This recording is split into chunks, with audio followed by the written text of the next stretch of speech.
Hola, este es un espacio para la buena literatura. Vamos a leer cuentos de todos los géneros y de autores consagrados y de los otros, pero nunca el cuento del autor. No vamos a leer ni El gato negro de Poe, ni El hombre de la esquina rosada de Borges, ni Casa tomada de Cortázar. Trataremos de recorrer otros caminos no tan transitados. Ojalá les guste la propuesta. Escuchen y sean felices.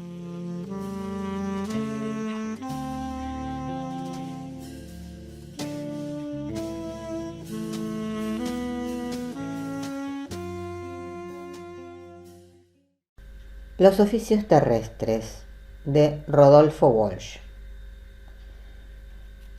En la más temprana y cenicienta luz del mes de junio, después de la misa y la escuálida ceremonia del café con leche tibio en el tazón de lata que mantenía con vida al pueblo todas las mañanas, el cajón de la basura se alzaba tan alto, poderoso y pleno en la leñera, detrás de la cocina y frente al campo, que el pequeño Dashwood empezó a bailotear y patear el suelo e incluso las tablas del cajón en un ataque torrencial de furia mientras gritaba «Me cago en mi madre», cosa que al final multiplicó su dolor, cólera y vergüenza, porque amaba a su madre por encima de todas las cosas y la extrañaba cada noche cuando se acostaba entre las sábanas heladas, oyendo lejanos trenes que volvían a su casa y lo partían en dos, una mano acariciante y un lloroso cuerpo defraudado. Pero el gato meramente ladeó la boca, prendió un pucho y apoyó el largo cuerpo contra la pared, vigilándolo con una ambigua sonrisa que resbaló sobre el pequeño Dashwood, como un pincel pintándolo amarillo de burla y desprecio y desquite largamente postergado.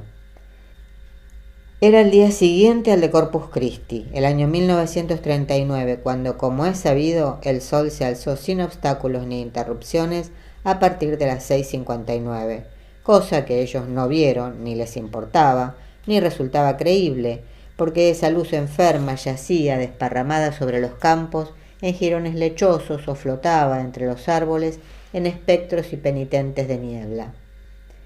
En amaneceres más claros, un horizonte de vascos lecheros, negros, ágiles y vociferantes, detrás de las grandes vacas y su aterida cría, se recortaba contra el cielo en los fondos del campo que la caritativa Sociedad de Damas de San José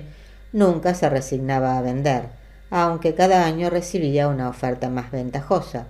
porque en su centro se alzaba, alto y desnudo, el edificio que ellas mismas construyeron en los años 10 para colegio de pupilos descendientes de irlandeses.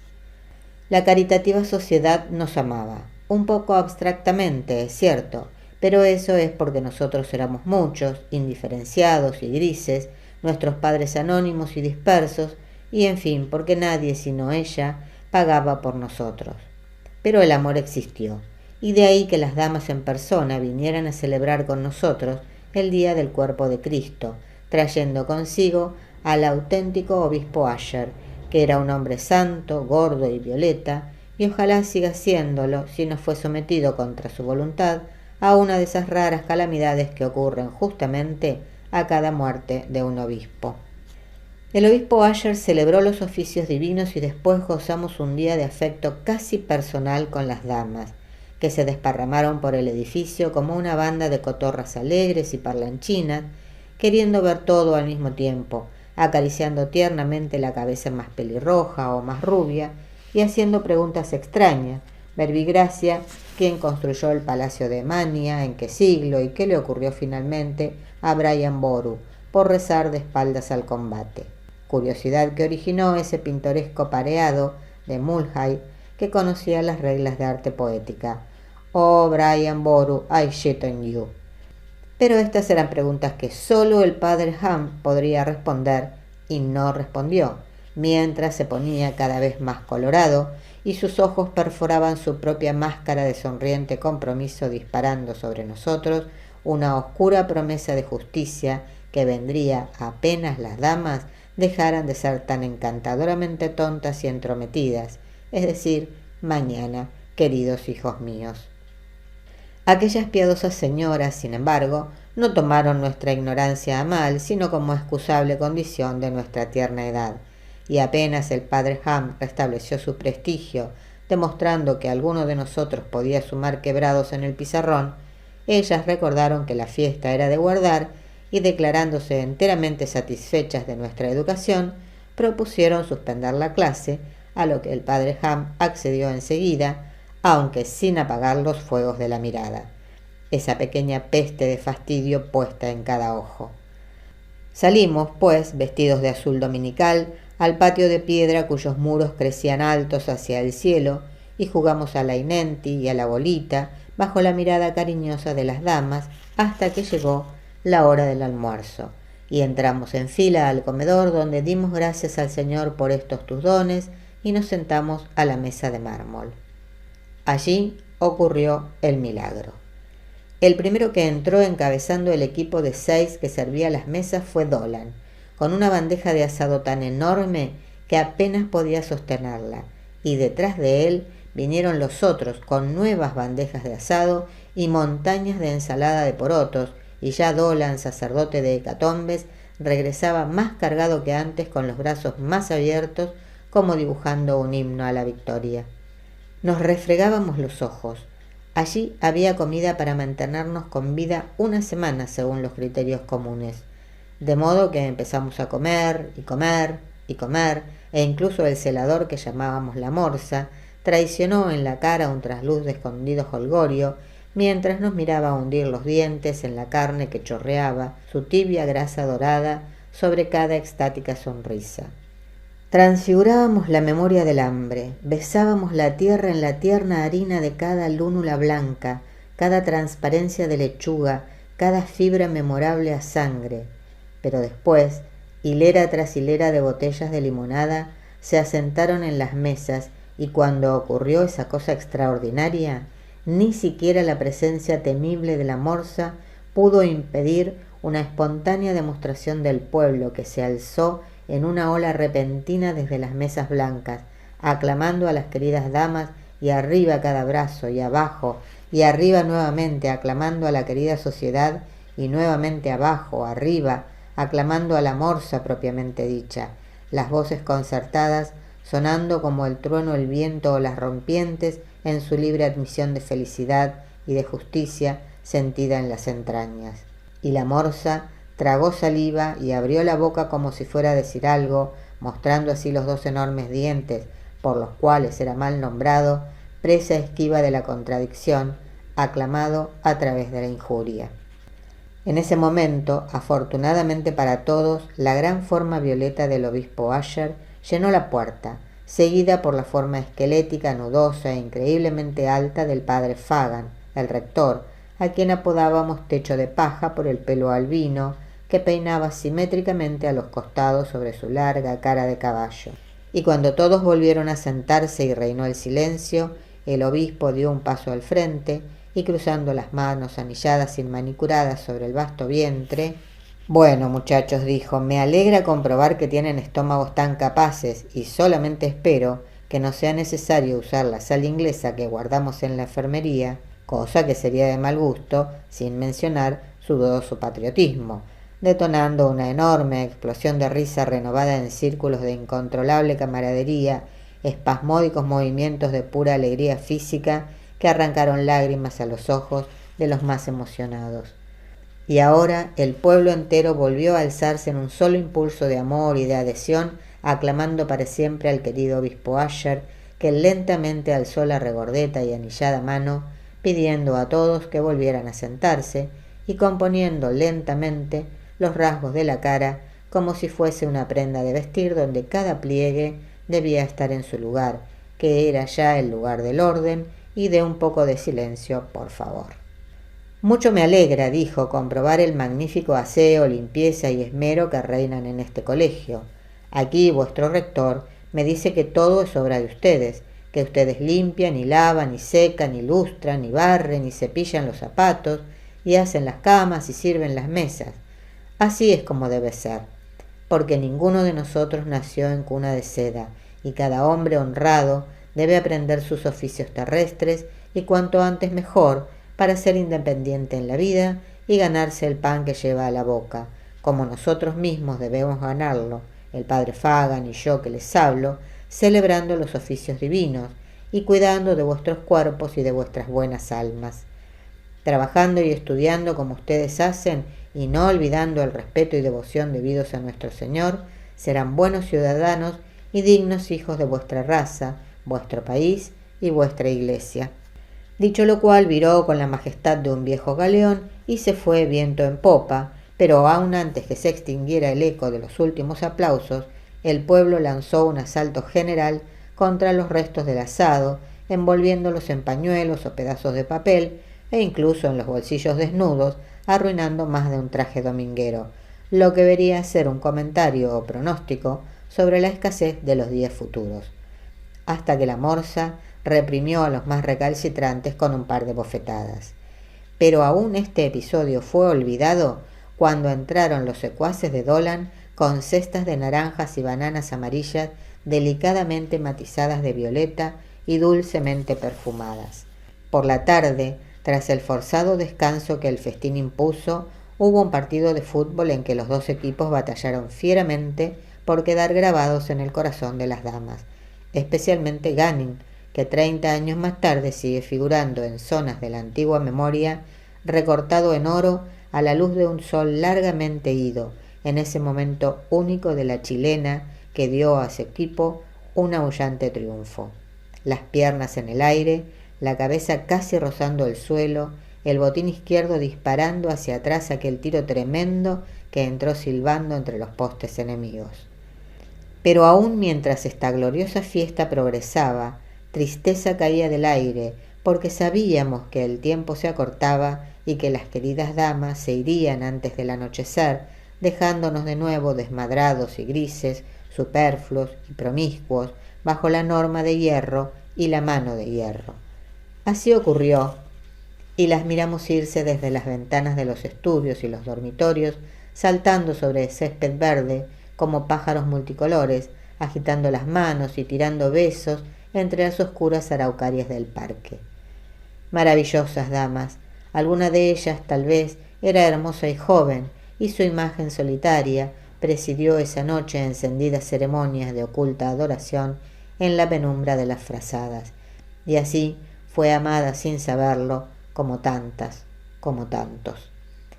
Ese efluvio de amor que subía de las camas en movimiento llenó el enorme dormitorio junto, es cierto, con el acre olor que evocaba las montañas de porotos y sus recónditas transformaciones, enloqueciendo de tal manera al senador O'Darning que abandonó su lecho enmurallado de sábanas y empezó a rugir, correr y patear, arrancando a los presuntos culpables de su ensimismamiento, acaso del sueño, y batallando, por así decir, con una invencible nube espiritual.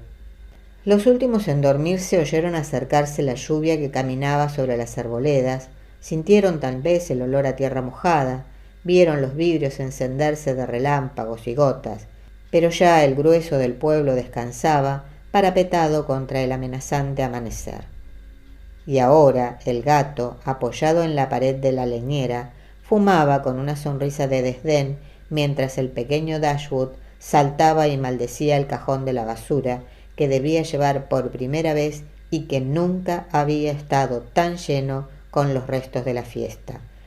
Huesos pelados y porotos blanquecinos, compactos bloques de sémola que nadie comió en la cena, colgantes cáscaras de naranjas y bananas, y coronándolo todo como un insulto, un botín de fútbol con la suela abierta, lengua flanqueada por dientes de hierro.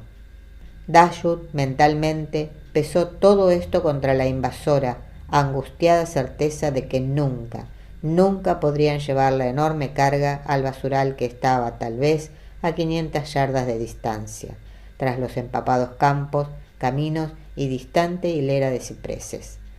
Pero entonces el gato tiró el pucho, lo aplastó y mirando a Dashwood desde los amarillos ojos entornados al acecho,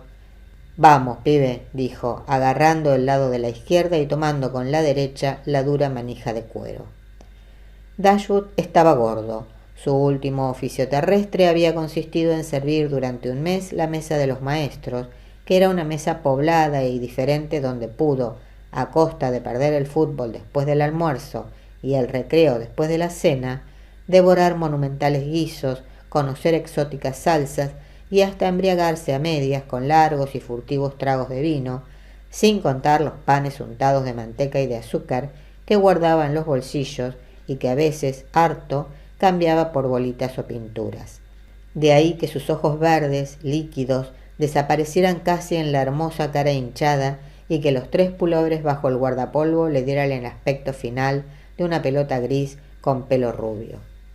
El gato, en cambio, seguía tan flaco, alto y elusivo como la tarde en que llegó al colegio, pero un poco más saludable, astuto y seguro de sí mismo, como si hubiera descubierto las reglas fundamentales que gobernaban la vida de la gente y aprendido a extraerles una sombría satisfacción.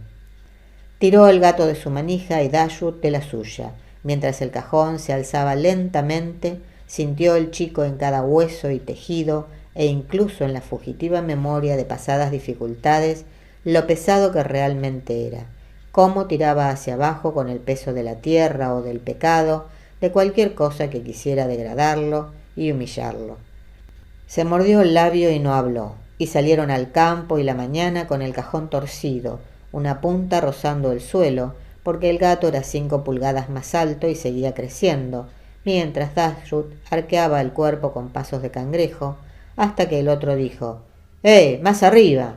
dando a su manija un sacudón maligno que volcó un bloque de sémola sobre el botín del chico, quien ya gritaba: ¿Qué hacés, boludo? Y el gato volvió a sonreír, mostrando sus dientes manchados, una sonrisa abominable en la cara sembrada de astucia. Y ahora Dashwood sintió desgarrarse lentamente como una tela podrida la piel de los dedos atacados de sabañones que ni el agua caliente en la enfermería, ni el jugo de cáscara de mandarina en los rituales secretos de la comunidad habían podido curar. No quiso mirarse, temeroso de ver el líquido amarillento con tal vez un toque de sangre que resumaría de la piel. Dejaron atrás y a la izquierda el tanque de agua, atrás y a la derecha la cancha de paleta, y llegaron al primer camino de tierra que Dashwood aprovechó para descansar la carga y observar la mano dolorida, donde solo vio, entre 2 nudillos, un breve corte rojo y seco como mica. Pensó que podrían cambiar de lado, pero al cotejar las 30 yardas que habían recorrido con la extensión de campo nebuloso que los separaba de la meta, desistió. El gato lo miraba como si fuera un montoncito de bosta. «¿Esperamos a alguien?», dijo. Cosa que Dashwood negó, encogiéndose de hombros mientras reanudaban la carga y la marcha, internándose en el campo pelado de Harling contiguo a la huerta, donde otro grupo de chicos cavaban y sembraban papas, las manos negras de barro y las caras violetas de frío, riendo y bromeando, sin embargo, sus gritos ahogados y opacos en el aire opaco.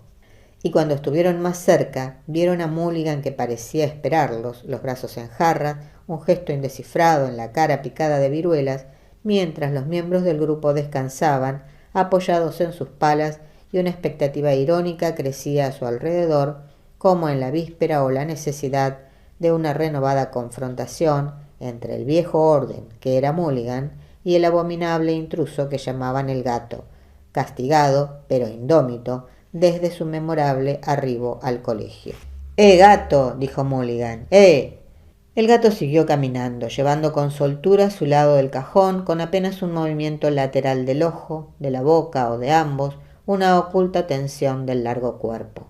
«Tomá una cosa», dijo Mulligan, que sobrenadaba ahora en el secreto regocijo de los demás, en sus risas sofocadas. Gato! Y de golpe había en su mano una papa grande y terrosa, que de golpe estaba hendiendo el aire en dirección al gato, que meramente se esquivó en un movimiento tan fácil y natural y breve o simple que apenas pareció moverse, mientras la papa silbaba a su lado y se estrellaba en la cara de Dashwood, quien ahora maldecía con todas sus fuerzas y tomando el botín de fútbol corrió en pos de Mulligan sin esperanzas de alcanzarlo entre las risas y gritos de chacota de todos, mientras Mulligan, con las manos en las orejas, fingía una liebre asustada, hasta que al fin se cansó y, enfrentándolo abiertamente, grande y poderoso, dijo: «Bueno, tirá». Dashwood tiró en un gesto fútil y exhausto. Erró el cercano blanco por más de 2 yardas y no le quedó otra cosa que volver, jadeando y renegando, al cajón de la basura donde el gato no se había movido, ni reído, ni dicho una palabra, indiferente y gris, en la mañana indiferente y gris. Y ahora, mientras caminaba, el chico sentía un continuo manantial de compasión que surgía en su interior como agua tibia, curando cada dolor y secreta herida inscriptos en el tiempo que podía recordar, y de algún modo igualándolos a todos, los abañones de las manos y la muerte de su padre, y cada cosa que perdió, y cada ofensa y cada despedida mezclándose en el futuro con la total soledad y tristeza de su muerte, que sería la cosa más triste de todas, al menos para él. Y el gato, mirando de soslayo, notó que el chico lloraba despacito, o que sencillamente lágrimas iban resbalando por su cara a juntarse con el flujo de la nariz y el aliento brillante de la boca. Cosa fea de ver esa hermosa cara hinchada y sucia, con el chichón en la frente cada vez más grande y azulado. Pero el gato no dijo nada, porque atesoraba en su corazón la memoria de aquella noche en que fue perseguido casi hasta la muerte, y el pequeño Dashwood era uno de ellos. Así vendrían todos a caer, incluso Mulligan, que empezaba a tenerle miedo a pesar de sus bravatas. La idea alegró tanto el corazón del gato que en un brusco arranque de exultación marcial y anticipo del futuro, comenzó a silbar la marcha de San Lorenzo. Tras los muros del histórico colegio, Scully y Ross habían encontrado la única línea recta en que cabían 50 cabeceras de camas. Murtagh sonreía como un mono a su propia cara que, realzada a fulgores de moneda, le sonreía desde las profundidades de un bronce lustrado hasta la demencia, y Collins aplicaba una sopapa de agua a un reticente agujero de letrina, meditando en cómo su oficio se vería perjudicado durante muchos días por los severos corolarios del banquete. En el pequeño Dashwood, el esfuerzo de la carga y de la marcha había reflotado sobre la tristeza metafísica con la fuerza de la insumergible actualidad. Una y otra vez pretendió cambiar la mano de posición en torno a la manija de cuero, no sentirla como un alambre que le cortaba la piel y la carne y le llegaba hasta el hueso. Cuando lo asaltó esta idea intolerable, se paró, abandonó un momento el cajón y se miró. La palma no estaba cortada, pero los nudillos sangraban en una forma tonta y acuosa que no era verdadera sangre, sino algo enfermizo, espectral. Fue entonces que propuso formalmente cambiar de lado, y el gato se negó con un movimiento de cabeza. «Pero no doy más». «Joderse», repuso estoicamente el gato. De modo que Dashwood buscó un pañuelo en sus bolsillos y, envolviéndose la mano con él, tornó a alzar el cajón, sintiendo que al próximo paso no podría resistir el dolor desgarrante en el hombro, el estiramiento de los huesos mismos del brazo. Pero aguantó. Lágrimas y mocos se habían secado en su cara, endureciéndole la piel. Caminaba en una especie de vigorosa ensoñación, mirando los manchones de niebla que surgían y se disipaban alrededor de sus botines patria, sintiendo el pasto mojado, blando, susurrante, que se hundía bajo las suelas y recuperaba despacio su arrastrada forma, armándola, deseándola y peleando por ella, aún bajo el peso de repentina catástrofe, como él mismo era capaz de hacer, estaba haciendo. Álamos desfilaban a la derecha, desnudos, flacos y tristes, y Dashwood los veía pasar en la esquina del ojo, pero aún miraba el suelo, las rociadas estrellas de las ortigas, las absurdas florcitas de los macachines, las espirales de la bosta de vaca y los caminos de las hormigas, prolijos y nítidos en el pasto diezmado por las heladas. El aire se volvió dulce cuando atravesaron un trecho de hierbabuena y de golpe fue verano en su memoria. Se bañaba desnudo en el río con los chicos del verano y la voz de su madre lo llamaba musicalmente en el crepúsculo. «¡Horacio!». «Ya voy», dijo. «¿Qué?», gruñó el gato.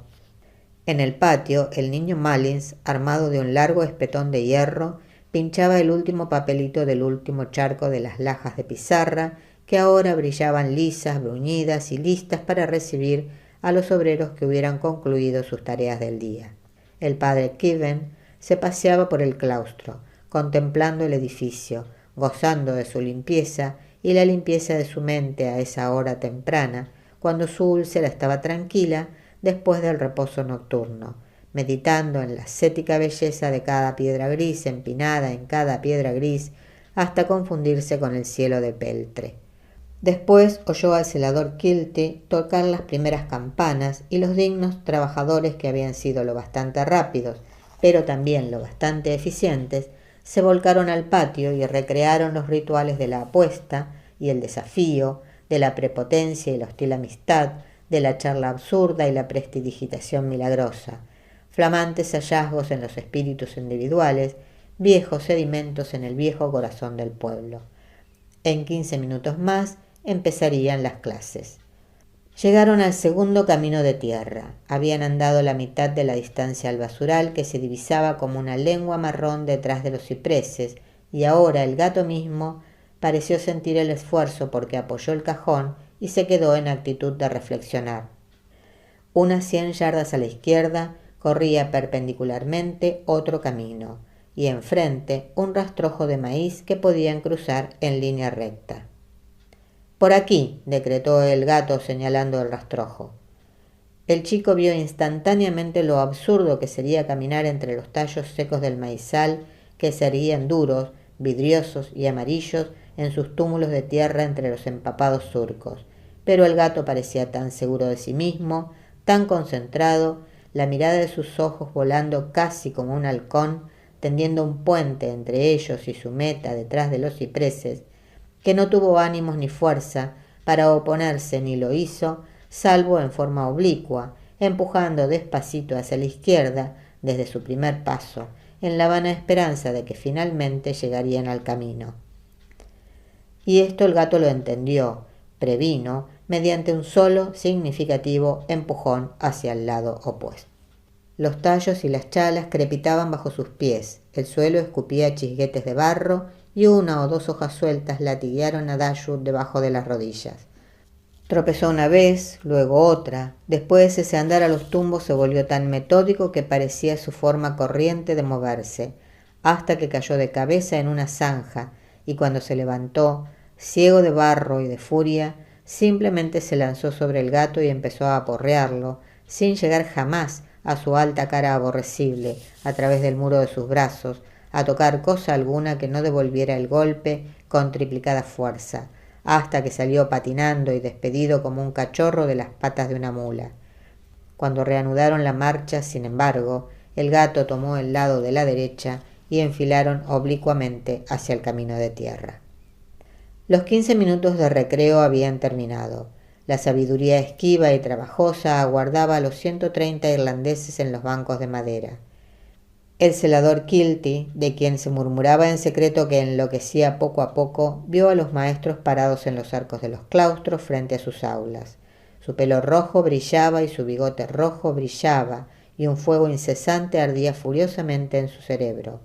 Pero su única misión a esa hora consistía en tocar la campana por segunda y última vez. Los chicos corrieron a las filas. El gato faltaba de 6º grado y Dashwood de 4º, aunque eso estaba por descubrirse todavía. Dashwood creyó oír el tañido lejano que le llegaba en el aire dulzón, hablándole con tibia voz humana que solo él conocía, y una vez más respondió «Voy», terminando de irritar y de asustar al gato, que ya dijo «Acabala, ¿querés?», pero al pequeño Dashwood el gato había dejado de importarle. En el último alambrado había una gran telaraña con centenares de gotitas, y en el brillo de cada una cabían las arboledas, el campo, el mundo. El gato la pateó en el centro, el agua cayó en breve chubasco sobre el pasto, y la araña gris trepaba hacia la nada en un hilo invisible. Pasaron entre 2 cipreses. El basural estaba a la vista, su indiferente escoria, su pacífica ignominia. Pisaron las primeras botellas y latas enterradas, papeles amarillos y recuerdos de comida terrestre vuelta a la tierra, y mientras vaciaban el cajón de la basura, oblicuo, poderoso y lleno, algo se vaciaba también en el corazón de los chicos, fluyendo lentamente, chorreando en sordo gorgoteo. Y cuando eso estuvo hecho, el pequeño Dashwood no miró siquiera al gato, sino que empezó a alejarse de él y del basural y del colegio. Sin prisa caminaba entre los tardíos visitantes de la niebla que un viento repentino disipaba a su alrededor, dejando atrás las apacibles vacas hacia una franja de cielo que se iba volviendo azul en la distancia. Ignoraba dónde estaba, no conocía los puntos cardinales, no había ningún camino a la vista, pero sabía que se estaba yendo para siempre. El gato encendió un pucho, metió las manos en los bolsillos y desde lo alto de la pila de basura contempló al chico que se iba, volviéndose más chico todavía. Dijo. Dashwood no se volvió, y el gato dio unas pitadas más mientras una mueca fea, envejecida, se formaba en su cara. ¡Idiota! Pero el pequeño Dashwood balbuceaba una canción que nadie le enseñó y caminaba hacia su madre. El gato saltó tras él y en pocos segundos lo alcanzó, lo tomó del brazo, lo obligó a darse vuelta. El fugitivo lo miró sin miedo. «Déjame tranquilo», dijo. Entonces el gato hizo algo que no quería hacer. Metió la mano en el bolsillo, sacó un pañuelo y empezó a desatar el nudo que guardaba su única fortuna, 3 monedas de 20 centavos. Y mientras desataba el nudo, sintió que estaba desatando en su interior algo que no entendía, acaso turbio, acaso sucio. Se guardó una de las monedas, dio las otras 2 al chico que las tomó y siguió su camino sin darle las gracias. Y después el gato, el sobreviviente, el indeseado, refractario, indeseante, volvió al cajón vacío, lo tomó y cargó al hombro y emprendió el regreso, ajustando la expresión de su cara al gesto del edificio alto, desnudo y sombrío que lo estaba esperando.